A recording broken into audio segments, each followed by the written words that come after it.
Hello, everyone, and welcome to the first Star Wars Lads Halloween special.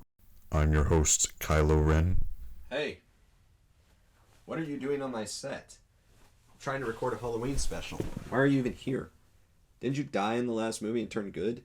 That's not important, and don't make the mistake of underestimating my power. Yeah, well, your grandpa said that, and about 5 seconds later he got 3 of his limbs cut off, so I don't think that's really a good line to use anymore. Oh, come on, man. It's Halloween. I promise it's the only day of the year I'm going to embrace the dark side. After this Halloween special, I'll revert back to my metaphysical form, and the only time you'll hear from me is when I haunt you in the night, while you have nightmares about the time you defied Kylo Ren. Really? Sorry, it's Halloween, I get a little excited. Hey, that's alright. It's just now that my mom, dad, and uncle are dead, they're always trying to tell me what to do. And ever since I kissed Rey, she wants to talk every night, which is a lot harder on me because I have to physically manifest myself through the Force, while she just gets to sit on her couch alive because I gave her my life force, which she takes for granted. And Okay. Let's just start the video. Roll it.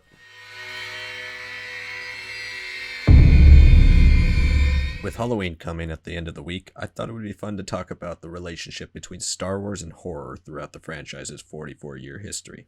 But before we get started, as always, hit that like button down below, subscribe to the channel, and click the notification bell so that you're able to stay up to date with all the latest from Star Wars Lads. We post new videos 3 days a week, Monday, Wednesday, and Friday, so you'll want to stick with Star Wars Lads for all the latest in the galaxy far, far away.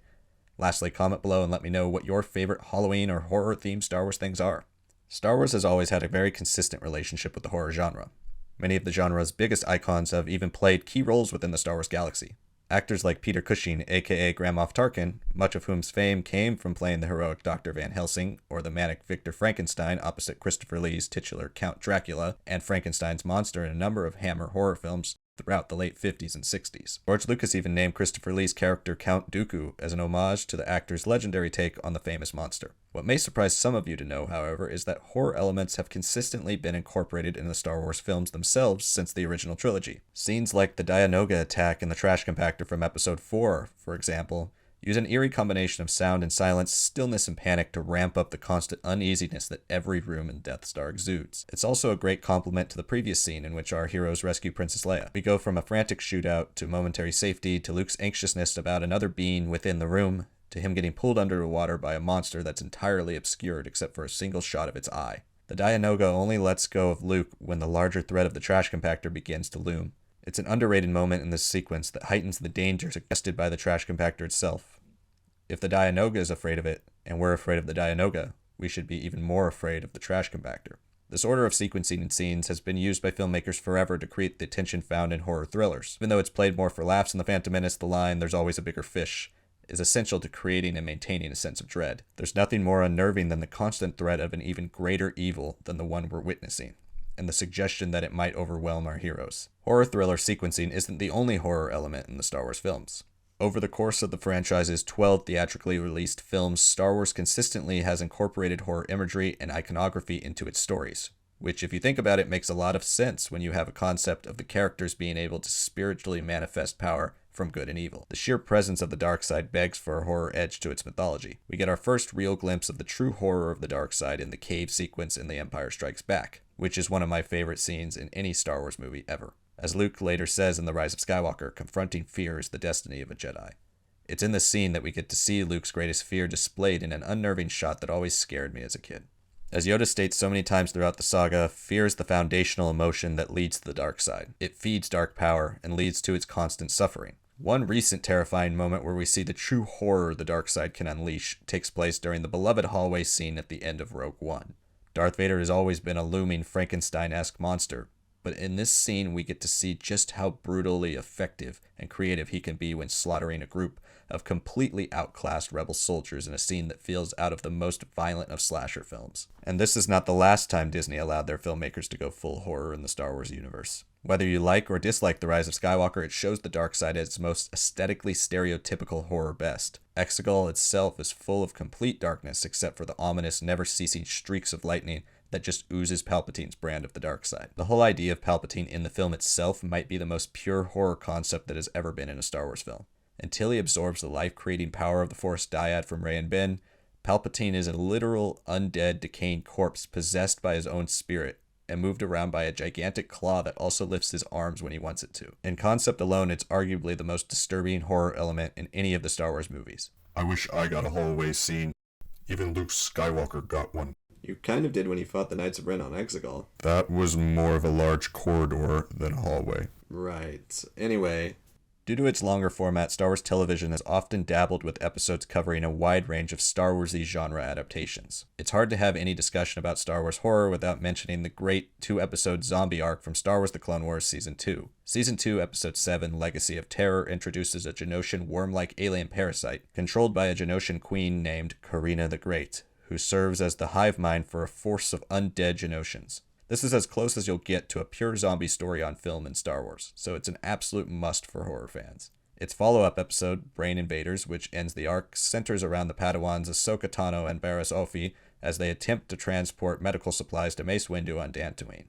During their trip, however, the same worm parasites are unleashed on their transport, forcing the Padawans and clones to try to survive against their infected crewmates. This episode is more of a combination of alien and zombies, and is actually my favorite of the two from this arc. There are plenty of other horror elements in the Clone Wars. The Night Sisters of Dathomir play a large role in the show, and they are the Star Wars equivalent of witches. Early in the show, Season 1, Episode 10 to be precise, there's an episode that I've always loved called The Lair of Grievous, which sends Kit Fisto, his former Padawan Nadar Veb, and some clones into the titular lair of General Grievous. This leads to a cool cross between a haunted house-style horror movie, kind of in the vein of something like Cabin in the Woods, but without the humor, and a trap or escape room type horror movie like those from the Saw franchise. There's also the 4-episode arc at the end of Season 6, where Yoda attempts to learn the secret to immortality through the Force from Qui-Gon Jinn. On his journey, Yoda is forced through many horror-inspired tests of the dark side, including coming face-to-face with the ghost of Darth Bane, the originator of the Rule of Two, and even a dark side version of himself. It really is not that difficult to become one with the Force. I was able to do it without confronting any of the legendary Sith of old, although that would have been cool. You know, I actually would have liked to see you do that in one of your movies. It would have been totally wizard. Right? But, should we finish up this TV section? Oh, yeah, sorry. Thanks, I appreciate it.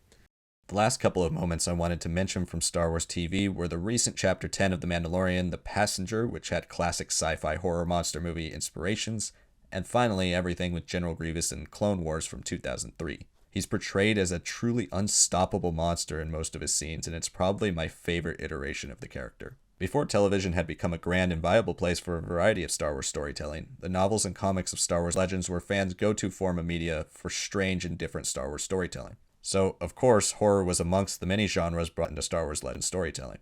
Although there are many horror elements across the 35 years of Legends material, the two most distinctly horror stories came from the mind of author Joe Schreiber in the novels Red Harvest and Death Troopers. Both Red Harvest and Death Troopers were quite popular Star Wars zombie stories, with the former taking place during the Old Republic, and the latter about a year before A New Hope.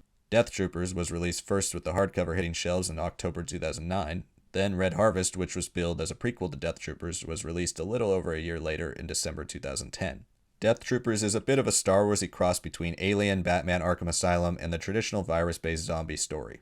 It follows an Imperial prison barge called the Purge that is ferrying 500 of the galaxy's most dangerous criminals. Unfortunately, the Purge breaks down, and the boarding party sent to scavenge for parts brings back a deadly zombifying disease instead of the parts needed to repair the ship. It's one of the most terrifying Star Wars stories to date, but remember, in space no one can hear you scream. Unless you have Star Wars physics, in which there are many times where you can literally hear people scream in space.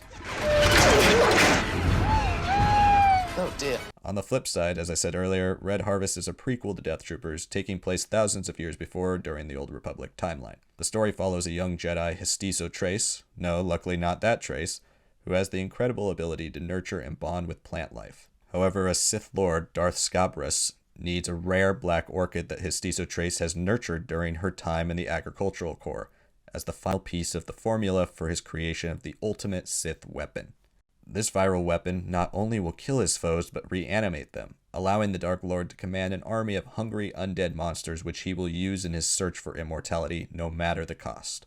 Both novels secured pretty good reception upon their release, and have since become some of the most commonly suggested pieces of material for Star Wars horror fans. Some other beloved horror pieces of Star Wars Legends include John Whitman's Goosebumps-inspired children's horror stories, Galaxy of Fear, as well as the bringer of chaos Abeloth from the Fate of the Jedi series. There have been a number of horror-inspired characters and stories when it comes to Star Wars canon novels and comics. The most directly horror-themed of these stories being IDW's Tales from Vader's Castle, which is written by Kevin Scott, who many of you probably know from his work on a number of the High Republic stories as well as Dooku Jedi Lost. Speaking of the High Republic, the recently released first issue of Marvel's new miniseries, The High Republic Trail of Shadows, invokes elements of the best murder mystery detective stories with a more traditional comic horror style edge. There's also the Drengir, a monstrous race of dark-side-attuned carnivorous sentient plants, first introduced in Claudia Gray's young adult novel, Into the Dark, before playing a huge role in nearly every Phase 1 Wave 2 High Republic story this summer. You can also find Star Wars canon versions of vampires in the gothic horror story Screaming Citadel, which features a hive ruled by the Queen of Katathatyn, who feeds off of the life energy of humans. Not exactly like Tel Angor, the Force vampire from Legends, but similar. Finally, if you want to check out some of the in-universe horror stories that would be told to characters within the canon itself, then you'll want to check out George Mann's Star Wars Dark Legends. That was my favorite book growing up. And lastly, before we wrap this video up, Sonic and I wanted to give you our top 10 favorite horror films of all time. Obviously, we are predominantly a Star Wars channel, but we are both film fanatics as well, and there's a vast amount of incredible horror films that are absolutely must for everyone to view. If you've never given horror a shot, this might be the year you should try to dip your feet into the genre. As you all could see just by tracing through horror elements within Star Wars, there's a huge variety of subgenres within the larger horror genre as a whole.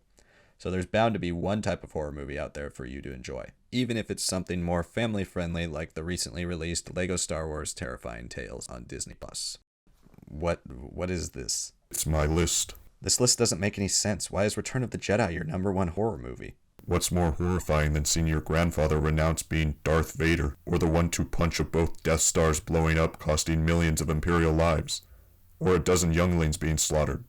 That was too much even for me. If you're going to slaughter Jedi, at least wait until they reach an age in the double digits. What about the other ones? I just don't like the actor in all those movies. Halloween really brings out the worst in you, doesn't it? Yeah. We should probably wrap this up before I destroy something. Right. Thank you all so much for watching. As always, before you go, please make sure to smash that like button and subscribe to our channel with the notifications bell clicked on so you're able to keep up with the latest from Star Wars Lads. Make sure to tune in every Monday, Wednesday, and Friday for new Star Wars content. Also comment below and let us know what you thought of this video and what your favorite Star Wars and non-Star Wars horror things are. Thank you so much for watching, and we'll see you all next time.